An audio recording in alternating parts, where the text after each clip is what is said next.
is because today, actually, within the last, I think, probably 2 to 3 hours, we actually had the first member of the upper chamber of the United States Congress decide that they are also going to call for a ceasefire. And the person who called for it is going to shock the hell out of you. I think a lot of people listening to People in Power, President, you, Secretary Blinken, calling for a humanitarian pause, are asking themselves, why is that different from a ceasefire? 2 years ago, 2021, during an escalation of violence between Israel and Gaza, you called for a ceasefire and you said you, quote, couldn't disagree more with Netanyahu's policies, quote, when it came to the treatment of Palestinians. Is a ceasefire needed now? I think it is, at least in the context of both sides agreeing. For example, the release of those who have been kidnapped should be part of this, immediate release. That should be the beginning of it. An effort should be made to engage in conversation between the Israelis and the Palestinians. Let's face it, this has gone on for decades. Whatever the rationale from the beginning, it has now reached an intolerable level. We need to have a resolution in the Middle East that gives some promise for the future. Have you told the president, the White House, you think it's time for a ceasefire? Because that is a word that the president is intentionally not using. Well, believe me, what I said earlier about ceasefires under circumstances, for example, the release of those who have been kidnapped as part of it, indication that this is a good faith effort on the part of the other side. But no, I've not communicated with the White House on that. Well, they heard you now. Senator Lindsey Graham on CNN this week. Yeah, they heard him loud and clear. And credit to Poppy Montgomery, because listen, I don't want to give CNN much credit for anything, but credit to Poppy Montgomery for asking him the specific words, do you support a ceasefire? And even if he says, yeah, I think it's time, even to get somebody to admit it, good. Now you have him on record. And the fact that Dick Durbin said ceasefire before Bernie effing Sanders, God damn it. What is wrong with people? Well, Bernie and Fetterman have been very disappointing on this in particular. I mean, we've talked about that before. It's very disappointing. But the truth is, again, I take beef with every single Jew in Congress at a level that I am so enraged.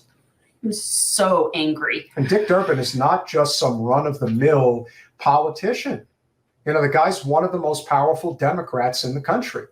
And the fact that he said what he said is a big step. The word pause, that is like the most pussy thing I've ever heard. Just say ceasefire. How about just saying, we're done financing your genocide. Or that. Bye-bye.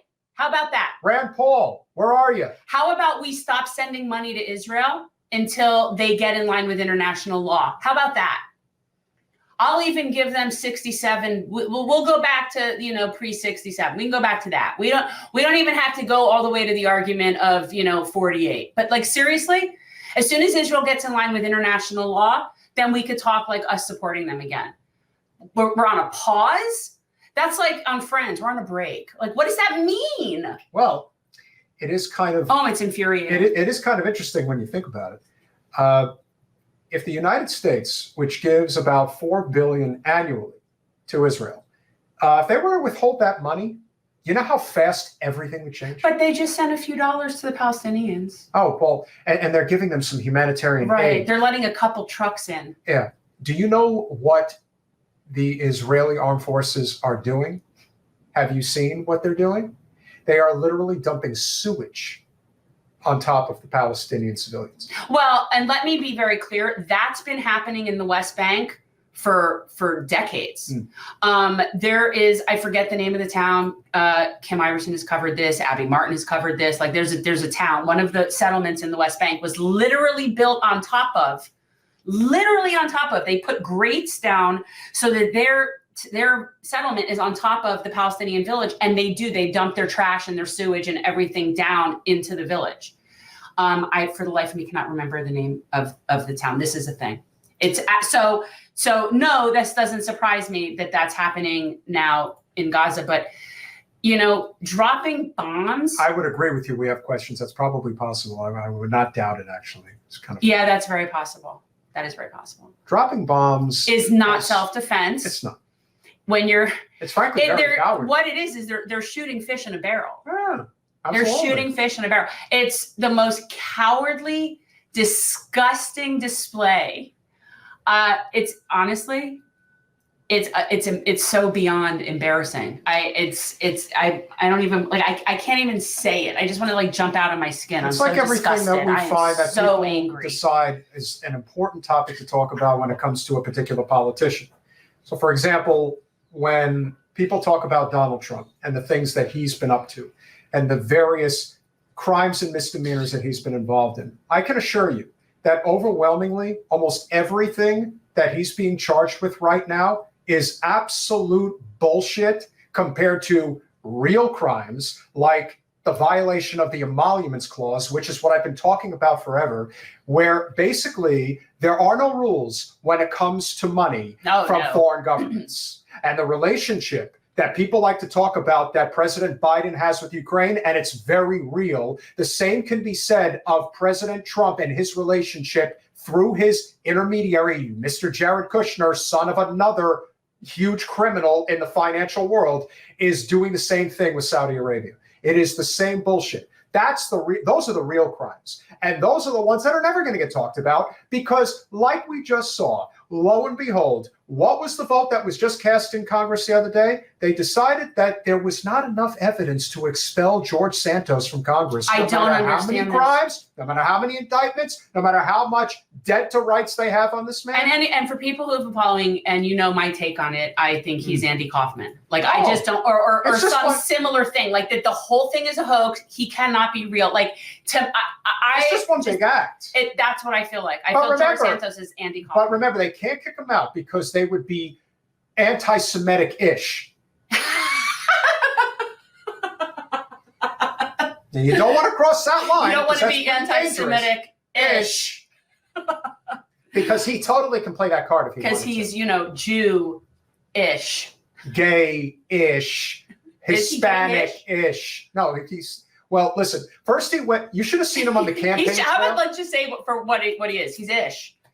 Yeah, no, listen. He's just ish. Like I said, you don't want my Irish side coming out in a number of instances. But, look at the way that Mr. Santos, if that is his real name, which I'm sure it isn't, the way that he would talk when he was on the campaign trail versus the way he talks now with the overt lisp in everything that he does, as if to say, you can't make fun of a gay man. You can't do that. This is why I think the whole thing is a hoax. I do. And there is something like... But I also want to get back to a point that I can't remember who it was in the chat. We've had a great chat. If you guys are awesome. Williams and Robin Williams was in town. Patch Adams? Oh, of course. Well, that would be hysterical. But my point is, the reason why I believe that Mr. Finkelstein does not dabble in the woke stuff, and we know what he's talking about. Again, it's like Karine Jean-Pierre would be the best example of that. Karine Jean-Pierre, gay, lesbian, immigrant, you have something in your mouth. Person of color. No, it's a culture. Okay. And so as a result, you are now in a bad situation because all of this woke stuff that you've been doing for the longest time, well, guess what? Now you're seeing what happens when the only thing that matters is whether or not you're checking off a box, not about the actual substance, which is why Karine Jean-Pierre has equivocated what happened in Charlottesville to the same thing as people promoting free Palestine. Is that the press secretary? Correct. Yeah, I don't watch her. Same thing. I don't watch that. So I totally understand where Norman is coming from. That doesn't mean he hates gays or the LGBTQ community or that people are suffering or people who want to use pronouns. None of that shit. What he's talking about is that most of that stuff is a distraction that's been co-opted by the powers that be. Now there are people within those movements who are being very loud about what's going on in Gaza. And the people in power who have been building up these individuals, don't have to name any names, you know who the big accounts are on social media that basically have used it as a springboard for their careers. But for any of them that are stepping up right now, and don't forget, some of these snot-nosed little brats are still going out there talking about how Joe Biden's the greatest thing since sliced bread. Even right now, even in this moment, they're still saying, what a great president Joe Biden is. How he can't do anything. You know what? I think that if anybody suggests that I support Joe, I'm just going to have to pause on that. I'm just going to pause. Thanks for watching. If you want to support our mission to transform politics into service, please like this video, subscribe, follow us on social media, and consider joining our Patreon, where you'll get early access to our interviews as well as other exclusive content. Links are in the description. Peace out.